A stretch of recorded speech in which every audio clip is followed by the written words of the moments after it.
Well, my wife, I think, is the best baker of pizza in the world. No questions asked. But there's a problem with making pizza at home. The temperature of the oven. Home ovens can only reach 550 degrees without burning the house down. And that's just too low for pizza. What the temperature of a pizza oven is about 800 degrees. And the reason for that is that when you place an unbaked pizza on a brick surface that's 800 degrees hot, that tremendous temperature difference makes all the carbon dioxide that's in the yeast, that's been released by the yeast, it makes that crust bubble up. And that's what causes those big holes in pizza dough. If you don't have that high temperature, you're not going to get that effect. So that's where my engineering background came in. So my job was, how can we get the temperature of that oven at 100 degrees Fahrenheit, 400 degrees centigrade, without burning the house down? Well, in the old days, we used to go to the library, right? Well, what do we do today? Go on the internet. We go to the internet. Exactly. And on the internet, where I spent a great deal of time researching, I found out three important things. The most economical way of making a homemade pizza oven, sure, you can go out and buy a kit, but those kits are very expensive. If you make it for yourself, the most economical way to do it is to get an empty 55-gallon oil drum.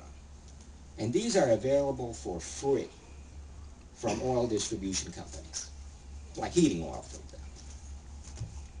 The next thing I learned was you have to coat the interior of the oil drum with a mixture of material that is Portland cement and crushed glass to a thickness of no less than 2 inches. And the reason you use the crushed glass is because the glass will help the oven retain heat. And besides, we know that glass can take high heat. And the third thing I learned, of course, was you've got to have a source of high heat. And there's three choices available. There's wood for wood-fired ovens, there's coal, and there's propane gas, which is a heck of a lot easier to use than the other two. So the first thing I had to do, of course, was remove the top of the oil drum, and that's easily done with a saber saw. And when I opened it, not to my surprise, there was a lot of oily residue in there. And my wife said, well, how are you going to clean that? I'm not going to have a pizza made in a oily drum that smells of fuel. I said, that's no problem. I'll just get a couple of bottles of Dawn liquid washer detergent and my 1,200 pounds per square inch water pressure cleaner, and that's how I'll clean it. And she looked at me and she said, oh, where are you going to do that? In the driveway, of course. And she said, not in my driveway, you're not going to do that. But fortunately, our neighbors were gone that weekend. So I took the whole thing over to my neighbor's driveway. I poured in 2 bottles of Dawn, fired up my high-pressure washer, and started shooting it into the drum. Well, at first, nothing happened.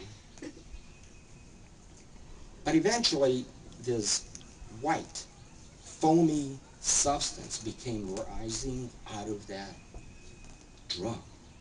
And it was a warm day, like today. And you know what happens to bubbles, soap bubbles, when the temperature is warm? They expand, and they keep rising. And this mushroom cloud began rising out of the drum, and it kept going higher and higher and higher, kind of like, have you ever seen a nuclear power plant and how the smoke sort of goes up like this? That's how it was going. Now, the other thing about my wife, besides being a great baker, she is really into the weather. She's got the weather radar channel on the internet 24 hours a day because she doesn't trust what she sees out the window. If it's not on the radar screen, it's not happening.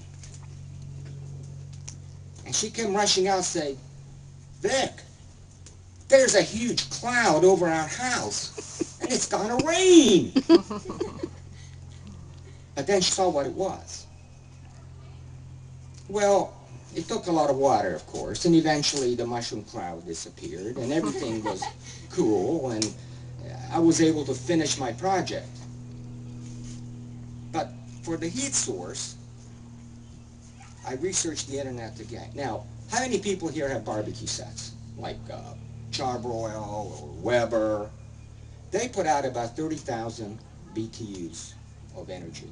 I found a burner that put out 150,000 BTUs. When I gave it a static test, and a static test is what they use for testing rocket engines, that thing sounded like the space shuttle going off. I was pretty certain that was going to be hot enough for my pizza. So the day came, my wife made a pizza. I put in everything that was ready for the stove, and she said, she looked at the outfit. I had a 20-gallon propane tank, 150,000 BTU rocket engine inside it. And she said, "What's the probability that this might blow up?" And being a scientist, I said, "I think it's probably less than 1%. And she said, "Well, you're not going to do it in my driveway."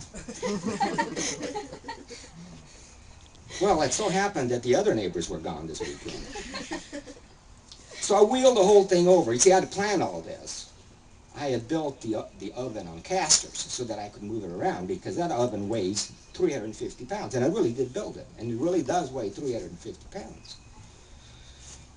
And the neighbor's very close. And I mean, not friendly close, but not anymore anyway. So I set it, turned it on, fired it up. Temperature was 400 degrees centigrade. Perfect. Put the pizza in. I had just enough time to go in and get me a nice cold beer out of the refrigerator before the pizza was ready to come out. And when I came out, for some reason, of course, you know, the burner inside the oven was like this, but something happened, it flipped over.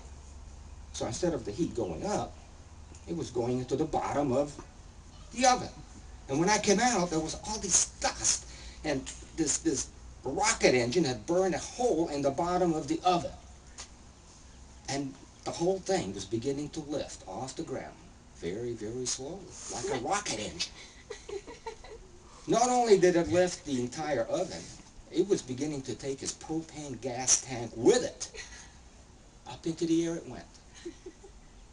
And I called my wife and said, "You got to come on and take a look at this. You got to take a picture of this." And she did. And then I forgot to bring it today. And it kept going up into the sky. We have pine trees around our house that are about 100 feet tall. It went above those pine trees. Now, unbeknownst to me, the red telephone on the president's desk rang.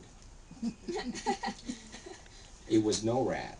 Now, NORAD is a northern line of radar defense. They'll look for missiles coming toward our country. And they advised the president that there's been a missile liftoff from a mid-Atlantic state where there were no missile bases. And they didn't know what to do. Fortunately, for me, and I guess maybe for the world, the propane tank began running out of gas. It was only 20 pounds. Now, of course, it didn't run out of gas instantly. It did it very slowly. And as it ran out of gas slowly, the oven began coming down.